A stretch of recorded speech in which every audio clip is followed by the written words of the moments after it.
After monsoon season usually witnesses an upsurge in virulent diseases like dengue and swine flu, but this year there has been a reported increase in swine flu cases as researchers report of a new strain of H1N1 virus. Take a look.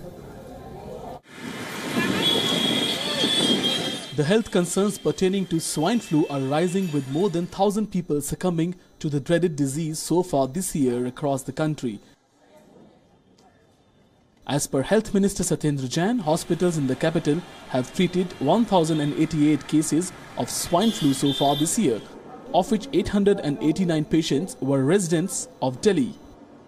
We are having better diagnostic facilities. So anyone who has flu-like syndrome, fever, cold, will get himself tested for H1N1 or swine flu. We were not having that 10 years ago.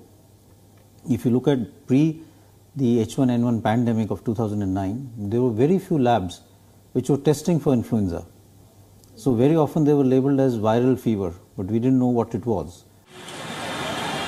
6 private and 19 government hospitals in Delhi are currently authorized to treat swine flu. Earlier this year, the National Institute of Virology in Pune had confirmed that new Michigan strain of swine flu, which has been in circulation in the USA for the last 2 years, had made its way to metro cities of India. If you look at data even from NIV Pune or from the ICMR flu network, the influenza cases tend to peak during 2 times as far as the tropical countries are concerned, and that is during the monsoon months and during winter. So we do see cases during monsoon. Dengue is also spreading faster than in 2016, with roughly 30% more infections in July this year. Till now, Delhi has recorded 657 cases of dengue, with 325 patients from Delhi and 332 from other states. Dengue coming in, especially over the last few weeks, and this happens every year.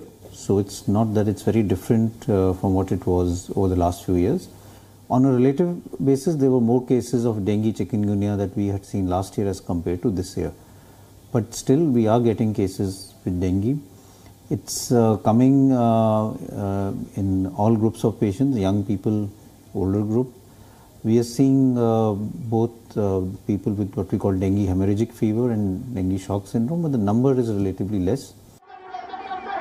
Recently, Congress President Sonia Gandhi's daughter Priyanka Gandhi has been admitted in Gangaram Hospital in Delhi and has been diagnosed with dengue fever. Dengue is not related to socioeconomic status. It's a mosquito bite which can happen to any individual.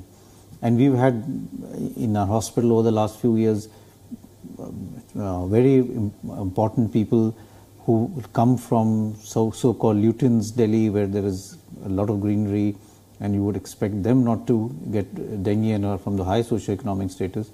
But it's relative to preventive measures that you take to prevent a mosquito bite. If you have a mosquito which is carrying the dengue virus and it bites an individual, no matter what be the socioeconomic status, he will get dengue. Bureau Report, WION.